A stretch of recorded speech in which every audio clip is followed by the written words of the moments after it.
I'm Robert Anthony. I'm Joelle Anthony. This is Watson. In 2020, we felt God's call in our lives to do something incredibly radical. In 2023, we sold our flower shop, our home, just about everything we owned, and purchased our Winnebago Flex RV. This began our trek into the vast unknown. Our mission is to take you along, showing you things you otherwise may never be able to see. We would be so thankful to have you follow along and become part of our adventures. Now, let's get to today's video.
So this morning, on my walk, I was thinking some about gratitude and how easy it is for me to lose sight of those things for which I have to be grateful.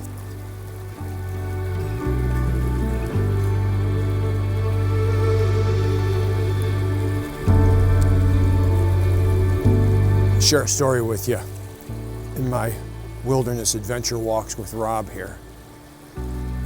When we first started living full-time and we sold our home and we sold our business, we bought the Winnebago Micro Mini 2108 DS Flex that we travel from, and I bought a Toyota Tundra.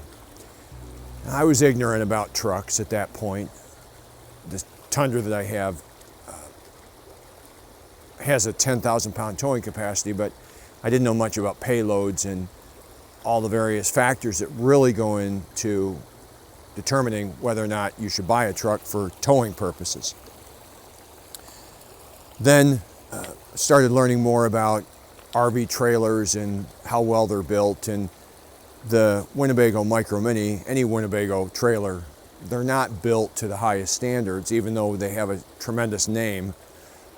Ours has a lot of bells and whistles on it that I thought would be cool to have, but structurally speaking, they aren't at the level of, say, an outdoors RV or a Bigfoot RV or an Oliver trailer. Of course, you get what you pay for. Even the Ember series line of trailers are significantly better built.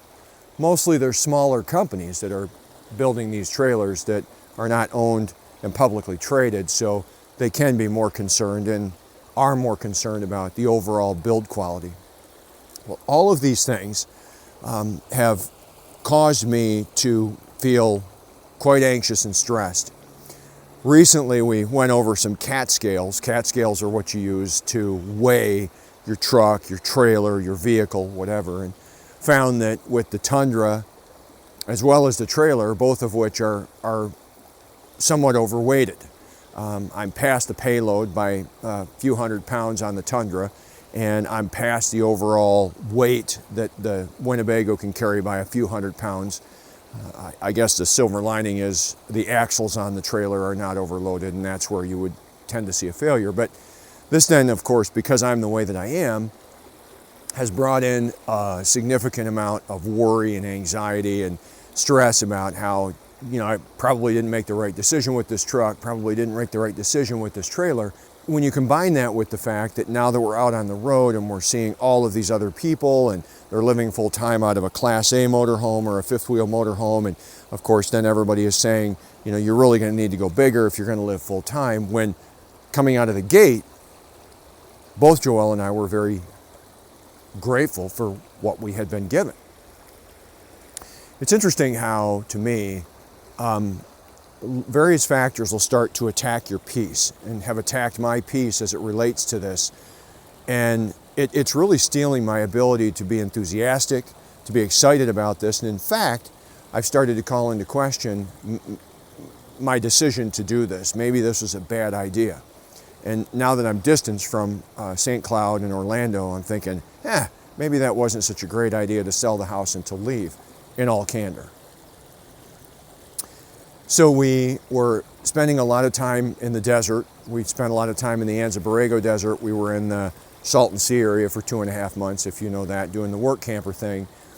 And I think part of my issue was being in the desolate area of the desert, just so dry, so arid, so uneventful, so unexciting. I was starting to feel kind of low anyway. Well, we finally have started moving, and we're still in California, and I think also part of the issue is everything in California is outrageously expensive. Where we're at right now, gasoline is $5 and about 10 cents a gallon, $5.20 a gallon. But it's not been below $4 and about 60 cents a gallon anywhere that we've gone, whereas around the rest of the country, you're seeing prices at $3 or $3.50 a gallon. So it's very difficult. The groceries here are very expensive, and while California is beautiful, it's also very expensive. That is chipping away at my peace. We got here to a place called it's the O'Neill County Park, and we're in the Arroyo South campground in O'Neill County in the park, and it's wonderful. The campsite is beautiful. We were able to find a site. We can visit with my son Jacob, which is why we're here in the Huntington Beach area for a few days before we head back to the Mojave and then into Death Valley. And I was stopped at the dump station here. A gentleman came over. His name was Wes. Well, Wes told me his story. Wes is he told me he was 80 years old. He owned a business, construction, commercial sandblasting, and has retired, sold it when he was 70. And he and his wife have been doing a lot of traveling. Wes walked me through his experiences in buying trailers. They had a tent camper that they loved, and they would go out and they would use for extended periods of time. And then they bought a particular camper, I think he said in 2016 or 2017. Total piece of junk. It just was falling apart, bought it new off the lot, and ultimately ended up hiring a lemon law lawyer, and the dealership ended up buying back that camper, after which he bought a Winnebago Micro Mini. Now, he doesn't have the Flex series like what I have, but he bought the Winnebago Micro Mini. And that was what prompted Wes to come over and talk to me, because I was across his campsite at the dump station. He was down about 100 yards, and he came over and asked, how do I like the Micro Mini? And of course, you know me, I went into my spiel about what I like about it and some of the things that I don't like about it, would I buy it again, and all of that. With that being said, Wes then talked to me about how happy he was with his Winnebago Micro Mini. And what he said really struck me to the core. He said, just yesterday, I was sitting in the camper on the couch, and I was looking at the cabinets, and I was observing our couch, and I was observing the couch where I take a nap. And all I could think about was, God, Lord, I am so grateful for this trailer, for this camper that my wife and I can enjoy at our leisure. It's so wonderful that you've given this to us, and we find so much pleasure and enjoyment and peace in owning this. I am just so grateful. Thank you, God, for this rig. And right there, I was just cut to the quick. It was as if God was saying, don't you remember those things for which you should be grateful? It's been August, September, October, November, December, January, February, March.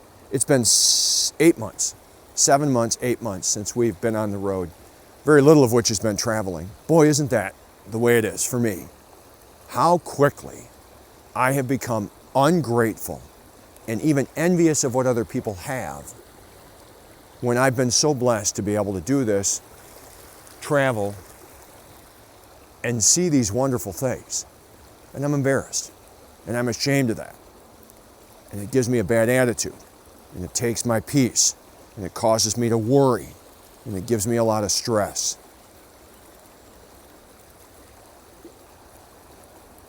Gratitude is, I think, the single biggest key to realigning life and finding peace. There are so many things for which I have to be grateful. I did all my blood work recently, and I'm in stellar health. Even, I worry a lot about the prostate cancer because of what my dad died of. My PSA is well below what's even considered okay and normal, like well below. Everything else is in perfect condition. I know that a lot of you out there are struggling with health-related issues. That alone is something to be so grateful for. The bottom 10% of the people in the United States of America, from an income standpoint, have more in their homes now than probably, I dare say, 95% of the rest of the world. We have cell phones in our pocket that allow us to listen to music, watch videos, track where we're going, get our maps out, direct us where we want to be, buy product.